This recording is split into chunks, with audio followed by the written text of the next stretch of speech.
महाराष्ट्रातील बीड जिल्ह्यातील मस्साजोग येथील सरपंच संतोष देशमुख यांची हत्या झाली आणि संपूर्ण महाराष्ट्रात खळबळ माजली।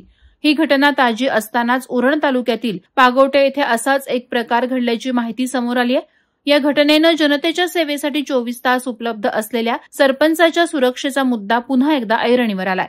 पागोटे गावचे सरपंच कुणाल अरुण पाटील यांची एक्सप्रेस लॉजिस्टिक नावानं कंपनी कार्यरत आहे। सरपंच कुणाल पाटील हे अनेक वर्ष गावात आणि गावाच्या आजूबाजूच्या परिसरात समाज प्रबोधनाची कामं करतात। सरपंच कुणाल पाटील व्यावसायिक कामं, शिवसेना शाखेची कामं आणि समाज प्रबोधनाची कामं हे नवघर कुंडेगाव येथील कंटेनर केबिनच्या ऑफिसमधून करीत असतात। दिनांक 9 ऑक्टोबर 2024 रोजी दुपारी 3 वाजण्याच्या सुमारास सरपंच कुणाल पाटील हे ऑफिसमध्ये काम करत असताना काही इसम आरडाओरड करत ऑफिसच्या बाहेर आले। त्यांनी अश्लील भाषेत शिवीगाळ करत धमकी देत सरपंच कुणाल पाटील आणि त्यांच्या 2 साथीदारांवर जीवघेणा हल्ला केला।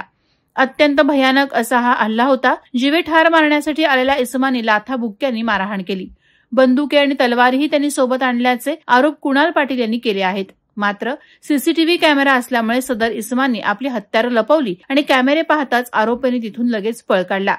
जीवघेणा हल्ला झाल्यानं सरपंच कुणाल पाटील आणि त्यांचे 2 साथीदार यांनी लगेचच इंदिरा गांधी शासकीय ग्रामीण रुग्णालय उरण येथे हॉस्पिटलमध्ये जाऊन त्वरित उपचार घेतले।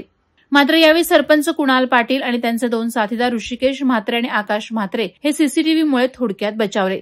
जीवघेणा हल्ला करणारे महेश हरिभाऊ पंडित, किरण हरिभाऊ पंडित, सौरभ दिलीप पाटील, जितेंद्र सदानंद पाटील, सनी कैकाडी, मेघदूत कैकाडी यांच्यावर पोलीस प्रशासनातर्फे भारतीय नागरिक सुरक्षा संहिता कायदा 2023 कलम 175(3) अंतर्गत भारतीय न्याय संहिता 2023 नुसार कलम 109, 118, 126(2), 333, 189(1), 189(2), 189(4), 190, 61(2), 3, 5, शस्त्र अधिनियम 1959 कलम 3, शस्त्र अधिनियम 1959 कलम 25 अंतर्गत गुन्हा दाखल करण्यात आला। मात्र या सर्व घडामोडी लक्षात घेता महाराष्ट्रातील बीड जिल्ह्यातील मस्साजोग येथील सरपंच खून प्रकरणाची पुनरावृत्ती उरण तालुक्यातील पागोटे गावात झाल्यानं सरपंच पदावर काम करणाऱ्या व्यक्तीची सुरक्षितता पुन्हा एकदा धोक्यात आली आहे। पोलीस प्रशासन आणि महाराष्ट्र शासनानं सरपंचांच्या या जीवघेण्या हल्ल्याकडे दुर्लक्ष करून उशिरानं गुन्हा नोंद केल्यानं पोलीस प्रशासनाच्या आणि महाराष्ट्र शासनाच्या भूमिकेवर प्रश्नचिन्ह निर्माण झालंय। या हल्ल्यानंतर सरपंच कुणाल पाटील यांच्या जीवितेला धोका निर्माण झाला असून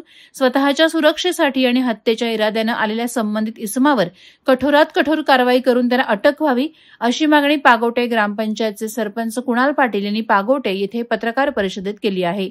मनोज शेट्टी होते, मनोज शेटला मी घेऊन गेलो पण तिथं काही केस घेतलीच नाही। म्हणजे माझं केसच नाही घेतली तिथं, एनसी घेतली। एनसी मध्ये पण त्याला मी बोललो की 10-15 लोक आहेत, त्यांची नावं आपल्याला काढायला लागतील। तर मला जेवढी नावं माहिती होती तेवढी मी दिली, गावगुंड्यांची होती त्यांची दिली। सनी कैकाडे हा फेमस नाव आहे, पण त्याच्या ऑलरेडी 10-12 गुन्हे दाखल आहेत, खंडणीचे, मारामारीचे हे भरपूर गुन्हे दाखल आहेत ते, आणि मी नावं दिली होती पण त्याने केसच नव्हती घ्यायची, केस घेतलीच नाही। शेवटी मला कोर्टात जाऊन कमिशनरला, डीसीपी आणि एसीपीला लेटर पण दिलंय 11 तारखेला, 11/10/2024 ला लेटर पण आपण पत्र पण केला होता, गाडी नंबर 9/10/2024 अगोदरच्या, आणि आता कोर्टातून आदेश आले परवाच्या दिवशी।